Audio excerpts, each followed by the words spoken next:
Para abordar el impacto de las investigaciones sobre el esquema de corrupción de Odebrecht en América Latina y en muchas partes del mundo, tenemos el análisis del doctor Juan Cruz Olmeda, profesor e investigador del Centro de Estudios Internacionales del Colegio de México y director de la revista Foro Internacional del Colmex. El caso Odebrecht ya ha dado muestras claras de ser el mayor escándalo de corrupción en América Latina y el único además con ramificaciones regionales. Como ya se ha mencionado en anteriores columnas, el mismo hace referencia al esquema de sobornos y financiamiento ilegal de campañas electorales montado por la constructora brasileña Odebrecht a cambio de la asignación de contratos para la realización de obras públicas. Enfocándose primero en Brasil, este modus operandi fue expandido por la propia empresa a la mayoría de países latinoamericanos e involucró a funcionarios del más alto nivel. La semana que pasó, el caso ha vuelto a los titulares periodísticos por dos eventos que dejan en evidencia la longitud de los tentáculos de Odebrecht. En primer lugar, la condena a 6 años de prisión al hasta hace poco vicepresidente ecuatoriano Jorge Glass. En segundo, el inicio de un proceso de remoción del presidente peruano Pedro Pablo Kuczynski a partir de la revelación de que su consultora habría recibido pagos indebidos por parte de la constructora.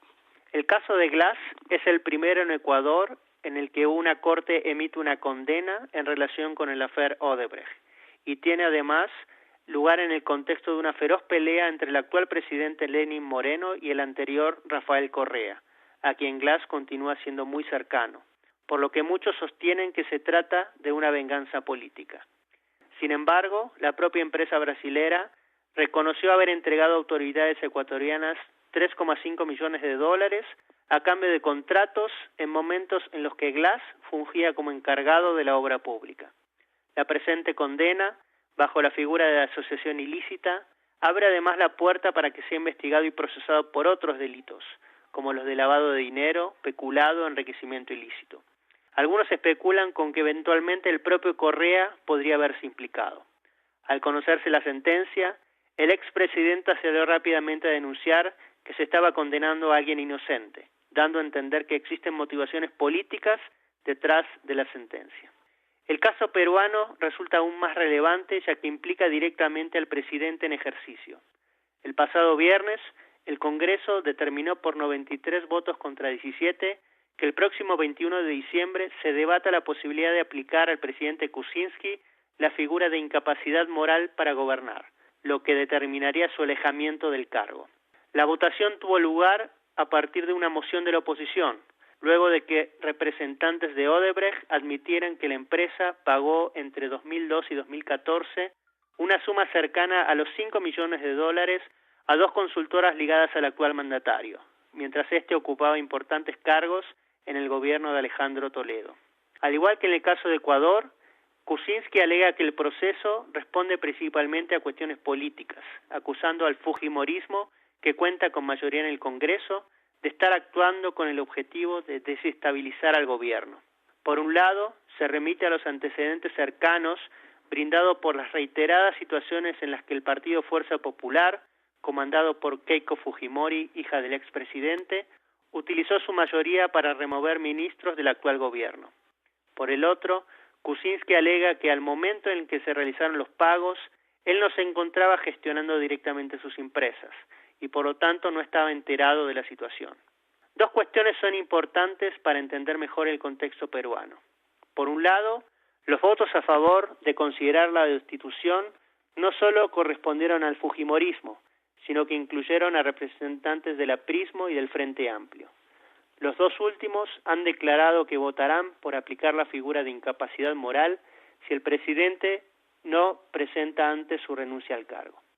Por otro lado, Perú es el país en donde la justicia ha avanzado de manera más decidida contra quienes ocuparon el cargo más importante en el país en el pasado y han sido señalados como beneficiarios últimos del esquema de corrupción, los expresidentes Ollanta Humala y Alejandro Toledo. El primero se encuentra ya bajo prisión domiciliaria junto con su esposa mientras se avanza en la investigación. Sobre el segundo pesa una orden de detención, que todavía no ha sido ejecutada, pues no se ha dado con su paradero. La Fiscalía también investiga lo acontecido durante la presidencia de Alan García. Para concluir, valga la pena resaltar nuevamente la extensión inédita de este escándalo de corrupción, el primero con implicaciones regionales. Existen indicios y declaraciones de la propia empresa de haber pagado sobornos en 10 países latinoamericanos para obtener contratos por casi 100 obras. Por otro lado, es necesario mencionar que el trato que la justicia de los diferentes países ha dado al caso ha sido dispar, mientras que en Brasil, Ecuador, Perú y Argentina en menor medida, las investigaciones se han traducido en acusaciones y condenas. En otros países como México y Venezuela, las revelaciones no han tenido mayores efectos. En un contexto en el cual una porción significativa de la población latinoamericana no tiene confianza en las instituciones, avanzar en desentrañar casos como el de Odebrecht resulta imprescindible para mejorar la calidad de la democracia en la región. Para Radio Educación, Juan Cruz Olmeda, profesor investigador del Centro de Estudios Internacionales del Colegio de México.